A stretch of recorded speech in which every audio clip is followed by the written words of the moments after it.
Hello everybody, my name is Lucian Santoro. I am a college student. I'm 18 years old. And now that I can vote, I feel a little more, of the urge to express my opinions politically. I am not a member of either political party. I don't really associate with either one. The Democrats, I don't like them. I think they're very impotent. I don't think they carry much weight. I think they are cowards. And I think that, they need to step up their game here because, ladies and gentlemen, the Republican Party is not much better. When I think politics, I close my eyes and I think about that one episode of The Simpsons where it's the political parties, it's the Democrats and the Republicans. The Democrats can't run anything and are greedy, and the Republicans are evil and greedy. What are we doing, guys? In the wake of the Charlie Kirk assassination, I wasn't the biggest fan of Charlie Kirk. I didn't like the things he had to say.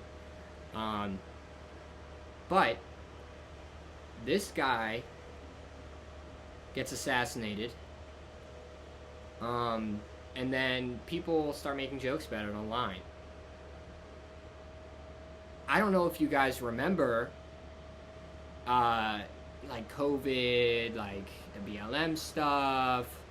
A lot of right-wing people got deplatformed, lost their jobs, lost their TV shows, did this, that, and the other thing. They were punished for the things that they had to say. So yeah, of course the Republicans are going to try to do the exact same shit back. The pendulum always swings back, guys. What goes around comes around. And unfortunately, targeting people for the things they had to say, be it insensitive, conspiratorial, racist, homophobic, it doesn't result in anything good, regardless of how you look at it. It's sort of a blood sport in which satisfaction is gained through the crumbling of another person's hard work. And, sure, some people deserve to get deplatformed. I'm not trying to watch the Cosby Show. I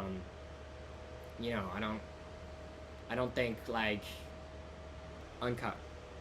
I don't think David Duke should have been, like, a media figure. That's a guy that deserved to get deplatformed.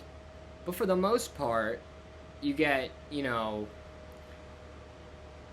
people firing from the hip on political situations, making light of it, joking about it, taking it very seriously, taking offense to it.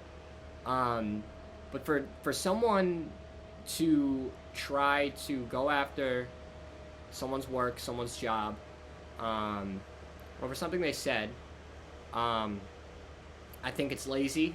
I think it's unfair. And you know what? I think it's the first step into fascism, regardless of what side of the political spectrum it's coming from.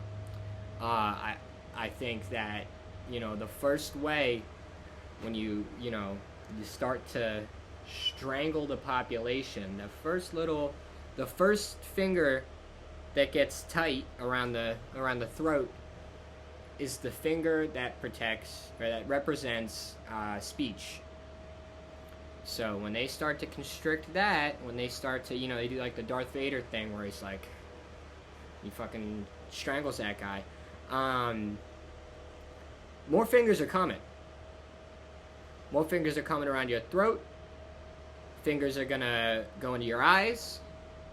They might even be put in some unscrupulous places. But ladies and gentlemen, that first little strangulation there that you're starting to feel around free speech, around, Pam Bondi talking about cracking down on hate speech,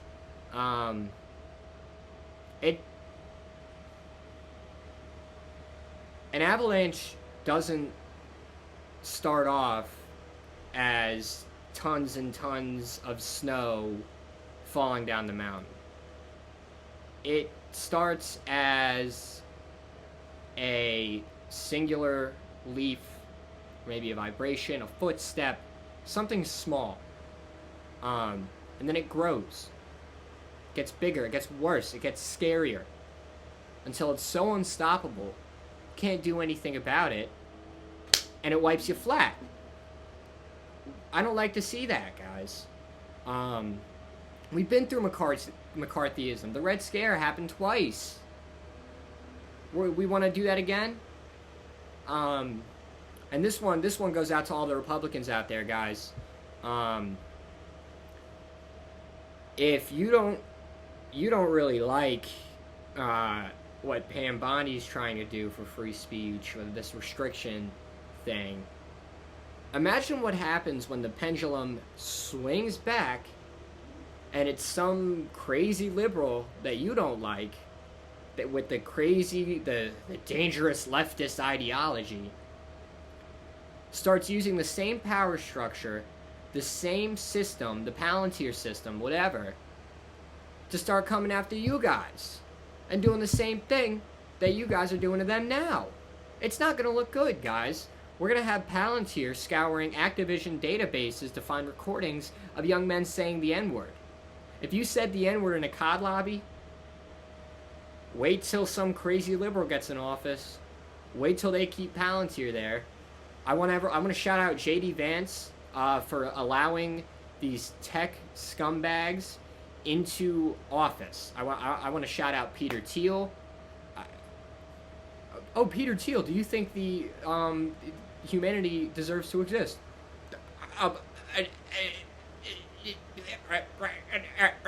His brain's short-circuiting like you poured water on an iPhone. Guys, shout out J.D. Vance for getting that guy anywhere near the office of the president. Shout out Palantir. I love Palantir. I love it very much. It's not good to be creating databases of potentially questionable American citizens and categorizing them based on the potential of them being an extremist, or potentially being a criminal, potentially harboring dissent. It's not looking good, guys. It's very scary, actually, and I hate to be heavy about it, and I hate to be a little wimp, but it's seriously frightening to think that these soulless, computer-brained Silicon Valley guys who care about quarterly earnings and profits and expansion of their companies, who don't believe in the core values of the United States, who don't believe in a free country. I don't like seeing them rub elbows with the president, man. But that's obviously, we've got a lot more on our plate to deal with than these weird Silicon Valley freaks. The Democrats are doing nothing to stop this. They're jumping down Kash Patel's throat. He's an easy target. I could win an argument against Kash Patel. If you put me in that congressional hearing right after Cory Booker, I would have jumped down Kash Patel's throat the same way. But that's because Kash Patel is a coked up lunatic who, if I stuck him in this hot, sweaty dorm room with me right now, and I told him to find a missing pair of socks, the guy wouldn't be able to do it. And he'd make 1,000 excuses why. And then my roommate would come in and say, "Hey, aren't those your socks right there?" And Kash Patel would schedule a press release in the common area of my college saying how hard he's worked to bring my socks to justice. Don't let the Democrats fool you using, gotcha moments, the Instagram reels, and attacking Kash Patel. They are still doing nothing to stop Donald Trump. They're still doing nothing to release the Epstein files. Why does a Republican have to introduce a bill to release the Epstein files. And I don't know off the top of my head, I'm going to be honest, I didn't look up the exact voting of it, but I better not see Democrats voting to not release the Epstein files. Every day that we wait to release these files to protect the victims, guys, victims are shooting themselves in the back of the heads twice because they don't want it to get out. So, if you want to protect the victims, don't keep it a secret anymore. Don't let it keep happening. It's not that hard. But, you know, I'm sure, you know, Democrats, those are your homeboys that were, you know, getting with the kids on the island. Those are your boys. Those are your friends. So, you know, if the people that surrounded my life, if everyone I knew, if everyone I was friends with, if everybody I was associated with on a public platform, was, let's say they were smoking crack, I don't know if I would be the guy to blow the whistle and send them all to rehab. I would feel powerless too. But we, as the United States, as the civilians of the United States, need to hold our people accountable. We have ICE agents running around in the street in ski masks, ripping people out of their homes, sending them to Guantanamo Bay. I don't like that. I don't like the optics of that. I really do not like sending American workers to prison camps. It's not good. And what? That one assemblyman from New York's the only politician getting arrested to stop it? I would, you know, maybe it's my Irish heritage. I have that, like, IRA. You know, I'd rather sit in a jail cell for what I believe in than be complacent in it. That's the thing. So, for 250 state representatives to be in Israel right now, instead of tackling the Epstein files, instead of fighting the ICE Gestapo, instead of focusing on your districts, we've got 250 elected individuals taking a tour of Israel. Don't even get me started on that. You know, I'm not an anti-Semite. I love Jewish people. Jewish people are great. They have great food. I cohabitate with a lot of Jewish people. The Jews are not the issue. The same way that, you know, the Israel in the Bible is not the same as the Israel that exists today. I don't believe that, you know, the average Billy Bob Jew walking down the street is representative of the genocide going on in Gaza. But, you know, so I will not sit here and be misconstrued as an anti-Semite for talking about it. But I think there really is some pushback, some more pushback we need to be giving politically to this genocide in Gaza. We all know Marjorie Taylor Greene. She's crazy. She's a crackpot. But a broken clock can be right twice a day. So why did 4 people vote, 4 congressmen and women voted yes on Marjorie Taylor Greene's bill to restrict military funding to Israel? That's very clearly what a good amount of the American people want. And I think if it's a question of killing people, if it's a question of starving people, it's a question of people dying, and more than half of the American people don't think we should be doing it, I think we should stop doing it. And, you know, it goes without question that we have been doing it. I think, you know, if I build a Palestinian targeter, orbital missile, ICBM, kill streak, minigun, helicopter, the greatest piece of military technology ever, and all of a sudden I say, hey, Israel, you guys are fighting pretty hard over there. Take my super weapon. And they use it to kill Palestinians. I would feel complacent in the murder of Palestinians. So, to take it a step further, my tax dollars being paid or being used for this, my elected officials are not doing everything they can to stop it. I feel complacent in a genocide. I feel like, I should be doing something about it. I have nothing I could possibly do. I've donated to a charity or two. I've expressed my opinions very clearly. I do what I can.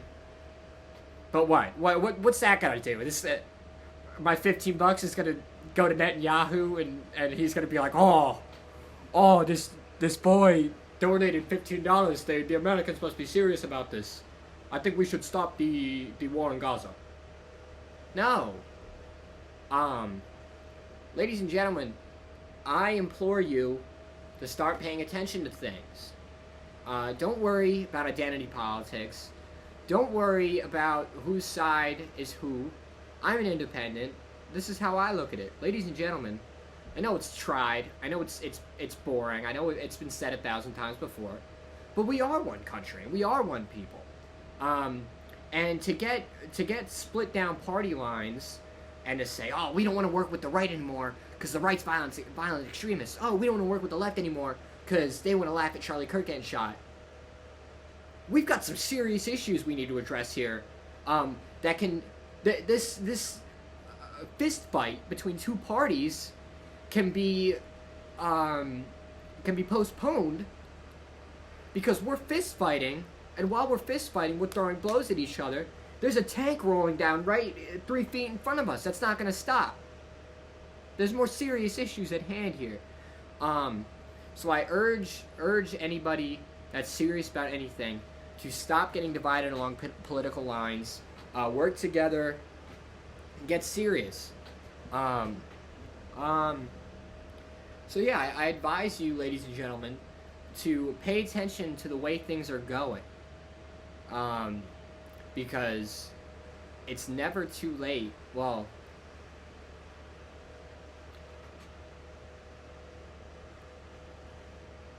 it might be too late. We've got 400 days, according to some New York Times researcher. We've got 400 days to help our democracy.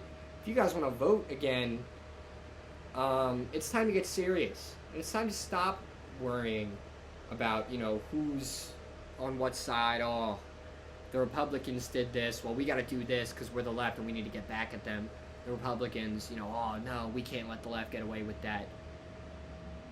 There's an agenda here, ladies and gentlemen, and there's an agenda that's being rammed down the throats of American citizens so that we don't talk about the Epstein files, so that we don't talk about the issues with the presidency, so that we don't talk about, very serious, like, environmental issues and things like that. Environmental issues have already been co-opted into being a tree hugger liberal ideology. We're cooking our Earth here. We're cooking our planet.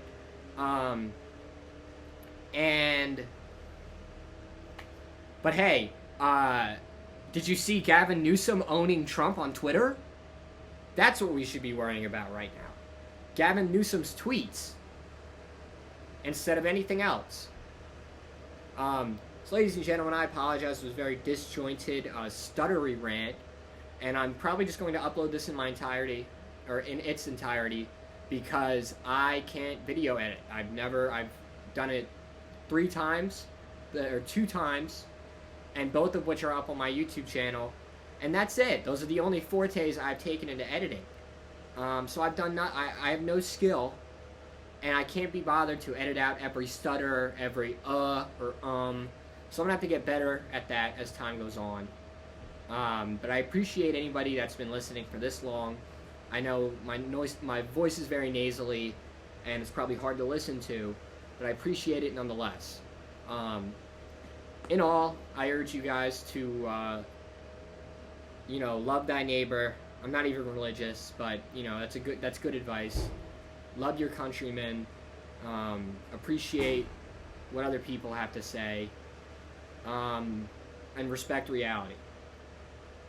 Because if you think it's bad now, it can always be worse.